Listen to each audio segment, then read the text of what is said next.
Ada was the perfect wife. 7 years of loyalty, 7 years of prayer, 7 years of waking up early and staying up late, choosing a man who was quietly choosing someone else. I ironed his shirts, prayed for his business, and cried in the bathroom so my children would never see. From the outside, everything looked fine, but inside, I was disappearing. One Tuesday evening, I picked up his phone to check the time, and my world stopped. A message from a name I didn't know. Just 4 words. Last night was everything.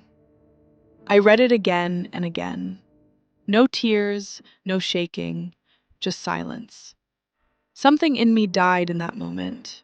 I still finished cooking, watched him eat, watched him laugh. And that was when it broke me.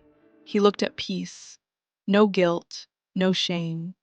That's when I knew it wasn't a mistake. It was a choice. That night I cried. Not for him, for me. For every time I chose him over myself. And when I looked in the mirror, I saw it clearly. I wasn't broken. I was done. I took my children, called a lawyer, and walked away with my dignity. I started again from nothing. 6 months later, I wasn't looking for love, just trying to survive. Then I met David. He was the only man who didn't look my way, and that made me notice him. We talked. He listened. Really listened. Later, he texted me, "I ordered that book you mentioned. Good night, Ada." It wasn't much, but it felt different. David didn't rush me, didn't pressure me. He just showed up, consistently, quietly, like sunrise. And slowly, I felt something again. One day, I told him everything. I expected him to pull away. He didn't. He just said, "You didn't just survive, you rebuilt yourself." And for the first time, I felt seen. He proposed in my small kitchen, the same place I once cried, and I said yes. At our wedding, my daughter asked if he was her daddy now. David knelt down and said, "I've wanted nothing more." And in that moment, we became a family. I thought the storm was over, but life had one more test. 4 months later, his ex showed up, pregnant, and the child was his. That night, I sat on the kitchen floor again, just tired. I told him, "Tell me everything." And he did. It happened before me.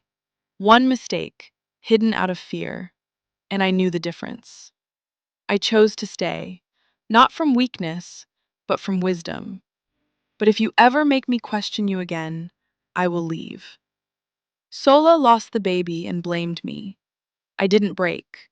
I told David to take responsibility, and he did, right in front of me. No hiding. I held his hand, just for a moment. It was enough. 5 years later, I still wake up early, sit by the window with my tea. My children are growing, my home is full, and David, he is there. Not perfect, but present. One day, I drove past my old apartment, the place I used to cry, and I smiled. You did good. Not to the building, to myself. My story isn't perfect. It's real. I chose myself. I loved again. I rebuilt my life. And every morning, I am grateful. This is Mattecomics, where stories are not just told, they are felt.